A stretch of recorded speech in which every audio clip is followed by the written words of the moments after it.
Hello students, welcome to my class. आप लोगों का एक इंक्वायरी था एक टॉपिक में जिसका नाम था टीचर प्रेफरेंशियल ट्रीटमेंट, जो कि आप लोग देख पा रहे हैं कि gender inequality in school context का ये एक पॉइंट है जिसके बारे में हम लोग आज बात करने वाले हैं। तो जैसा कि आप लोग एक भावी टीचर हैं और भावी टीचर होने के नाते जब आप स्कूल विजिट करेंगे, स्कूल में ऑन जॉब हो जाएंगे, तो ये कहीं ना कहीं जितने भी आपको इनइक्वलिटी स्कूल कॉन्टेक्स्ट में जितने भी इनइक्वलिटी आप लोग को दिखाई दे रहा है, जितने भी की पॉइंट्स आप लोग के सिलेबस में हाईलाइट किए गए हैं, वो कहीं ना कहीं आप लोग को फेस करना पड़ेगा। तो उसमें से ही ये एक पॉइंट्स है टीचर प्रेफरेंशियल ट्रीटमेंट, यानी कि शिक्षक प्रेफरेंस बॉयज को दे, गर्ल्स को दे, कैसे बॉयज और गर्ल्स के बीच समन्वय को स्थापित करें, कैसे इक्वलिटी को प्रदर्शित करें, इसी पर बेस्ड है आज का ये टॉपिक। तो हम लोग स्टार्ट करते हैं। आप लोग देख सकते हैं कि हमने कुछ पॉइंट्स को इसमें हाईलाइट किया है। आप लोग देख सकते हैं कि arrangement of names in the register, उपस्थिति पंजी में नामों की व्यवस्था। हमें अक्सर ये नहीं करना चाहिए कि जो बॉयज है उसका नाम पहले लिखें, गर्ल्स का नाम बाद में लिखें किसी भी रजिस्टर में।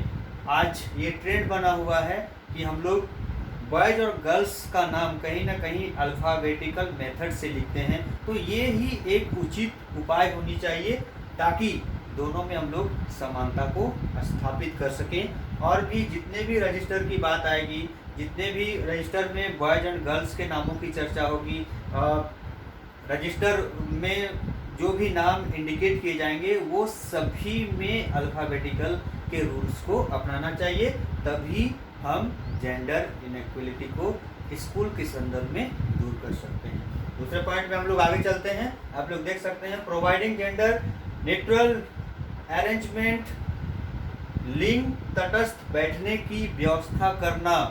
आप लोग जब स्कूल जाएंगे तो ये कोशिश होनी चाहिए कि सभी बच्चों को, ऐसा नहीं है कि बॉयज को अलग बैठाएं, गर्ल्स को अलग बैठाएं, सभी बच्चे को एक साथ मिलजुल कर बैठाने की व्यवस्था होनी चाहिए।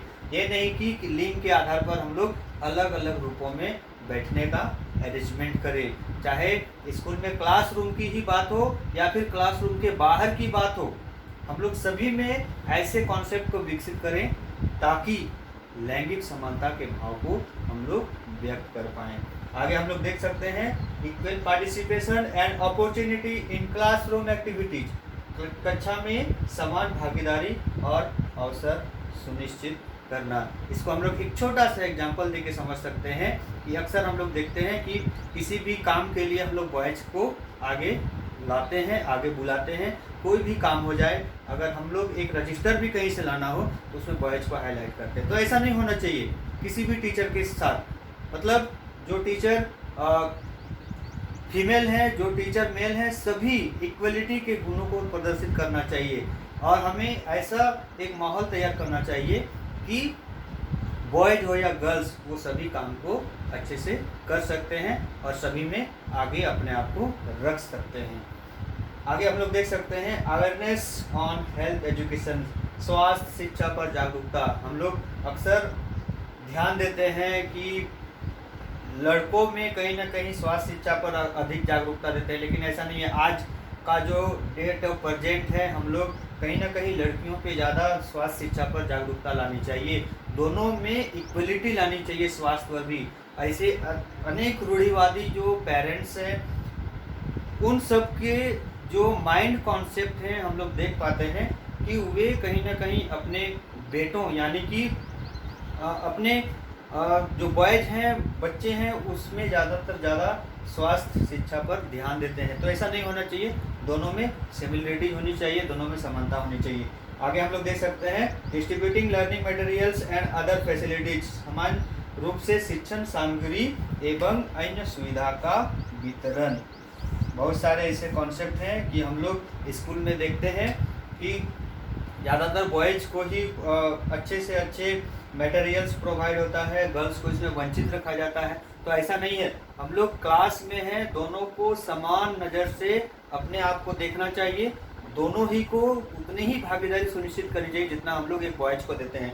तो बॉयज़ और गर्ल्स में अलग अलग और समान रूप से शिक्षण सामग्री का और अन्य सुविधा का वितरण करना चाहिए। तो एक टीचर होने के नाते ये बहुत सारे रिस्पॉन्सिबिलिटीज हैं, आगे आने वाले दिनों में आप लोग इसी पे डिपेंड होने वाले हैं, और ये आप लोगों के जो स्कूल कॉन्सेप्ट में आप लोग जब चले जाएंगे तब ये बहुत ही इम्पोर्टेंट आप लोग के लिए होगा।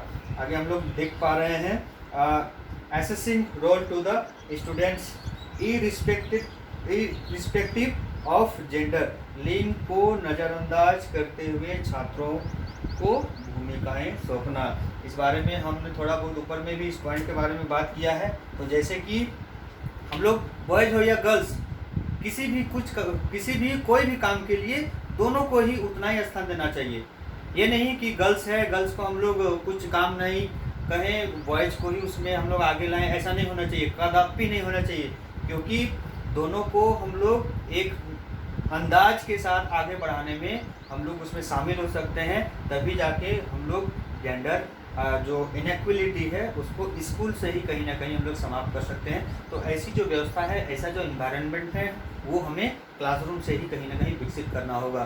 तो ये जो पॉइंट्स था इतने सारे, वो शिक्षक का जो व्यवहार है कि शिक्षक किसे अपना प्रीफरेंस दे, तो हम लोग निष्कर्ष में यही समझ सकते हैं कि शिक्षक का जो प्रीफरेंस रहेगा, प्रीफरेंस ट्रीटमेंट रहेगा, वो बॉयज़ और गर्ल्स दोनों में समान रूप से रहेगा।